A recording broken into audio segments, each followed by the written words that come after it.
Can you believe it's been 6 months? 6 months. I've been out here for 6 months. So I'm halfway through my year-long sabbatical. So I thought now would be a good time to do a video and just take some stock in where I've been and what I've learned. So I set out to do this just as a recap because I was tired. I was burnt out just from everything happening in the last several years, from my mom dying, my brother dying, um, the the climate, racial climate, Black Lives Matter, uh, the pandemic, and things at my changes at my job. It was just I was just tired. So uh, I got the idea to take a sabbatical, and I got it from Exodus Summit. Thanks to Stephanie Perry and Rashida Dow for doing that summit. I'm so glad I stumbled upon it because I didn't know what a sabbatical was, to be honest. When people talked about sabbatical, I thought it had to do with church. so, but here I am living the sabbatical life. Like I mentioned, I'm 6 months in, and I did it because I needed a break. I wanted to travel because I thought I'd like to live outside of the U.S. one day, but where? So part of my traveling is to look at other places that I might want to live. So I'm taking that into consideration as I travel the globe. So where have I been? I started out in November of last year, and I started out in France. So in France, I spent my first 3 months in France. I went to Paris, Nice, Sète, Montpellier, um, oh, and Cagnes-sur-Mer. Cagnes-sur-Mer. So that's France. And then I left France and I went to Tbilisi, Georgia. I was there for about a month. And then I left Tbilisi, Georgia, and came to Antalya, Turkey. And I stayed in Turkey longer than I had planned, but I love it here. So, yeah, country-wise, France, Georgia, and Turkey is where I've been. I didn't anticipate liking Turkey as much as I do, but I really like it here. Um, how do I feel?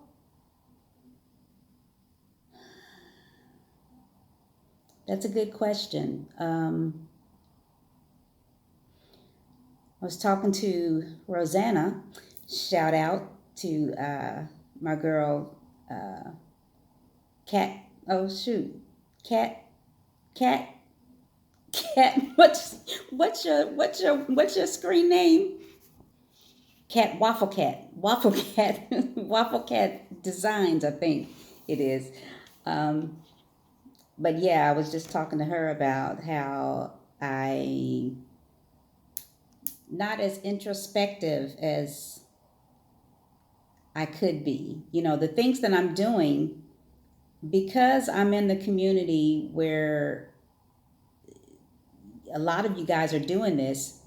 What I'm doing doesn't feel special, if that makes sense. It doesn't feel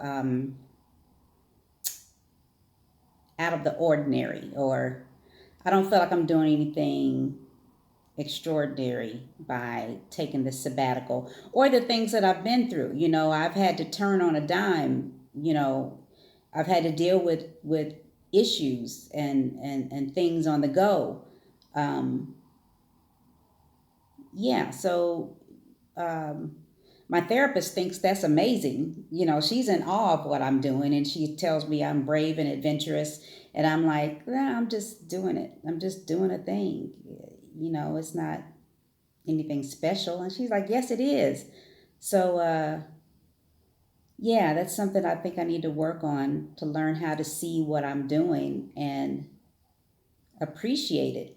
I think I just go, I just do, and I don't think anything of it, and I'm like, it's just what I do, and so yeah, I need to do that. So I mean, I've kind of stumbled into what I've learned. I was talking about how do I feel.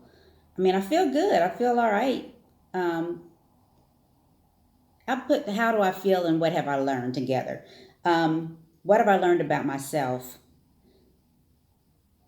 My comfort and having nice surroundings is important to me. It's worth me paying a little more money to have a space that I enjoy coming back to, or that I enjoy, looking around me and spending a lot of time in. If I'm going to spend time there, I want to be able to look at something that makes me happy.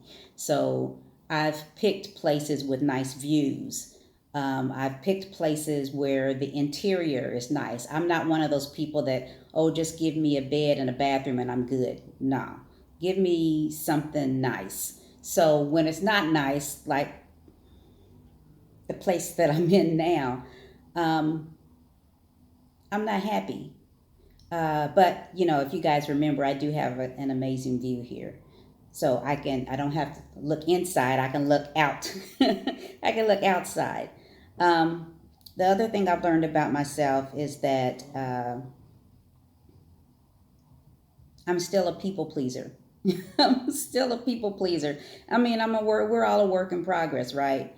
I've been a people pleaser all my life, and I'd really like to get over that.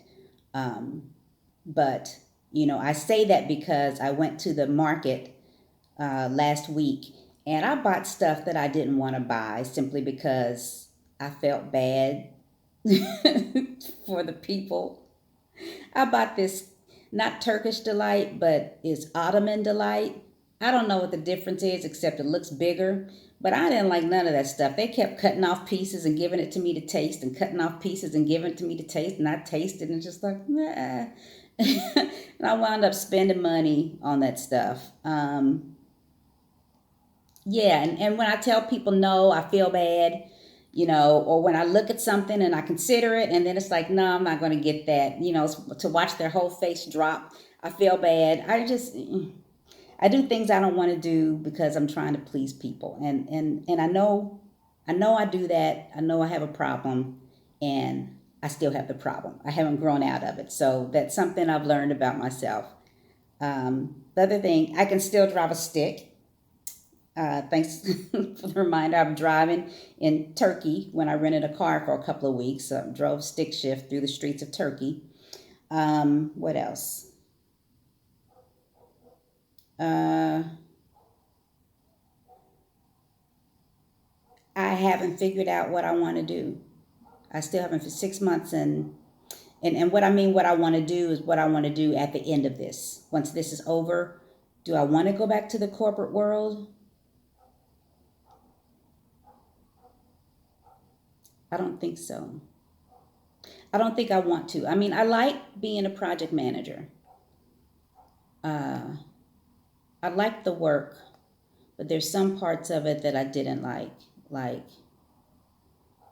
like people who didn't perform. I don't like dealing with people who didn't perform. I mean, you're there to work, and why'd I have to tell you you're not working? You know you're not working. That type of stuff I don't miss. The corporate, sorry, something's in my eye. The corporate nonsense that we have to deal with sometimes, um, politics. I don't like this stuff, and I don't miss it, and I don't want to go back to it. So I don't know. I mean, I haven't thought of anything to do to make money, and eventually I'm going to have an income. So that's still left to be determined. Yeah. My laptop died 2 weeks ago, so I've been just doing things on my phone. That's not going to fly. I don't want to buy a laptop here in Turkey because their stuff is like double. I priced some of the laptops, and if I bought it on Amazon at home, it's half the price that I'd be spending on it here, and I can't make myself do that. And buying it and having it shipped here, that's a whole nother story. There's taxes involved, and it's not worth it. So, yeah, I'm stuck not being able to do sufficient research and work on my t-shirt business, and doing any writing if I wanted to. I can't do that. So I haven't figured out how I'm going to resolve that problem. Um, so yeah, I've also learned that as far as what I'm trying to do, trying to get a feel for these different places, I need to stay longer in a certain place. Um, I found the longer I stay, the more likely I am to meet people and make friends. It's hard to make friends when there's a language barrier.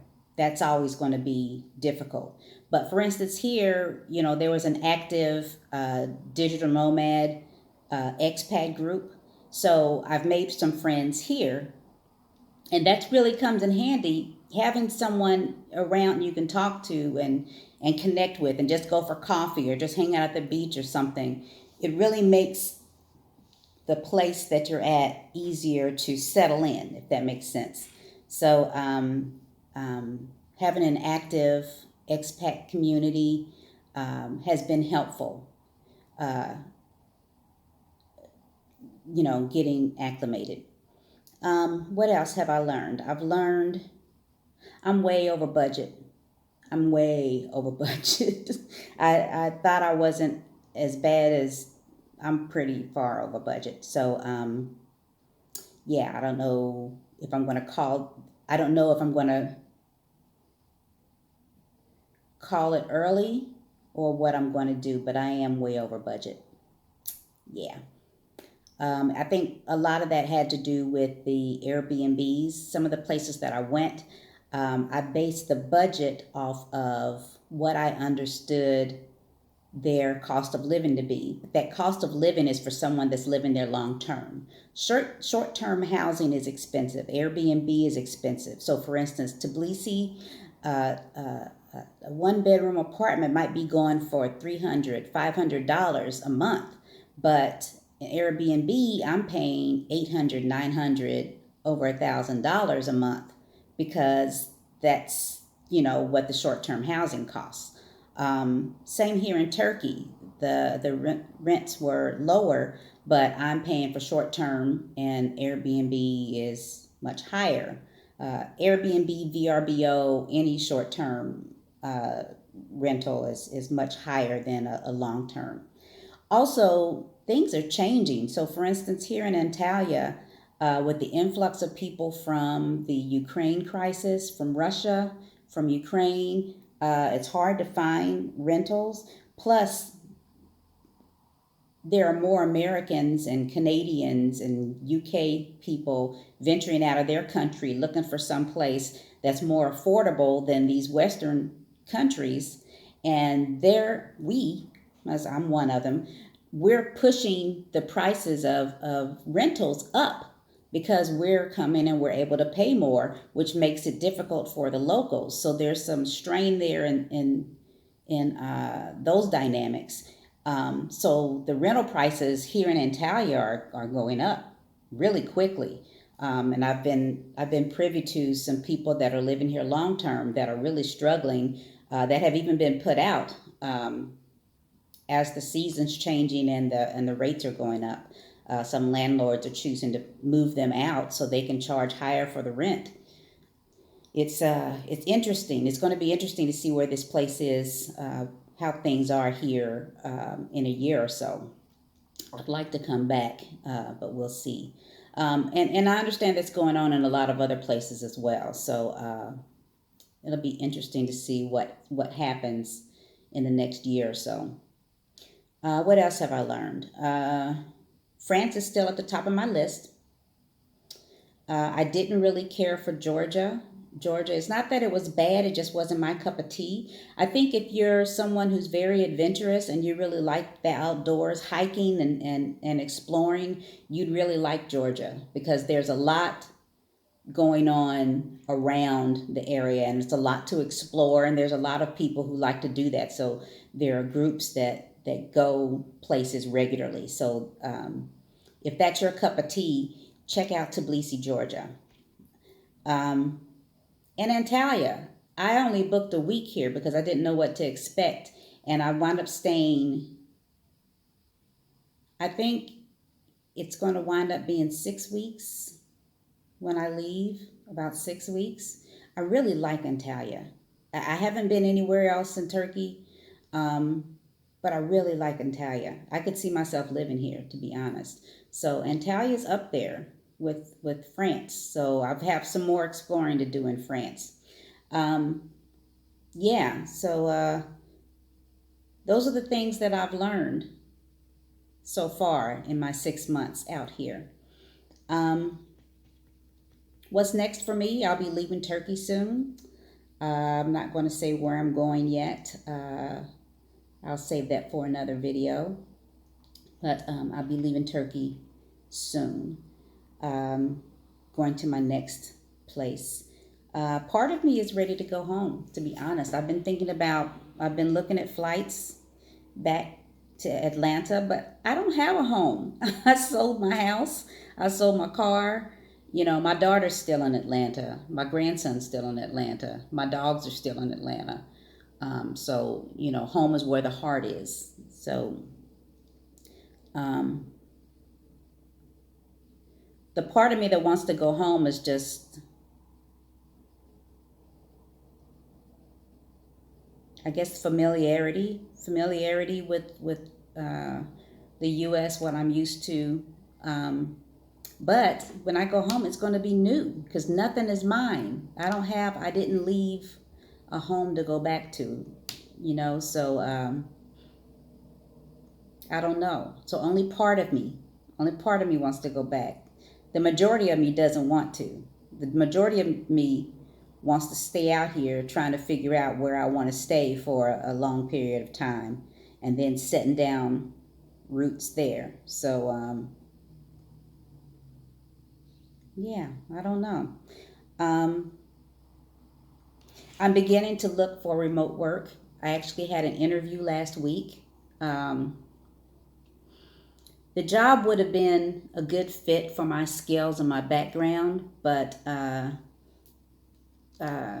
yeah, I didn't want it. They wanted someone that would be in the office 3 days a week and work remotely 2 days a week. That's not what I'm looking for. I want to be able to, I wouldn't mind being in the office, especially in the beginning, getting to know my team and getting acclimated with the work. But I want to be able to work remotely. I want to be able to get up and say, this month I'm going to be in Spain and I'm going to be working remotely, you know, or I get an extended visa for France and I'm there learning the language, but I'm still working. That's what I'm looking for. So I'm just basically dipping my toes in the water, um, looking to see what's out there. But I'm hearing things are changing. I'm getting a lot of uh, emails from recruiters about hybrid, they're calling it hybrid work, where they want you in the office like 2 days a week and so forth. So now these employers are going to learn today. You know, I don't know why they're playing. So I'll eventually find it, I think. Um, but yeah, I've got some decisions to make over the next several weeks, definitely the next few months, about what I'm going to do. If I'm going to cut it short, uh, if I'm going to find a job before my 12 months is up, just all that, all that. What I'm going to do, I don't know. So yeah, that's 6 months. I think I might have more questions now than I had going into this, but I have no regrets. I'm glad I did it. Um, and and and I'm looking forward to what the next several weeks have to bring. You know, who knows? It may be an epiphany. I don't know, but once I find out, I will share it with you guys. So, so yeah, that's my 6 months. That's my 6 months. My halfway through my sabbatical. Um, what did I do? Where have I been? What have I learned? And what's next? So, as usual, thank you guys for watching. I hope this is helpful to you guys. Those of you that are already out there traveling, or those who are just doing research, getting ready to take the jump and do this. If you have any questions, feel free to ask me. I'll be happy to address it in another video. Um, but yeah, that's where I'm at right now. And to be honest, it's a great place to be. Nice problems to have, right? All right. So, again, thanks for watching. Like and subscribe. Bye.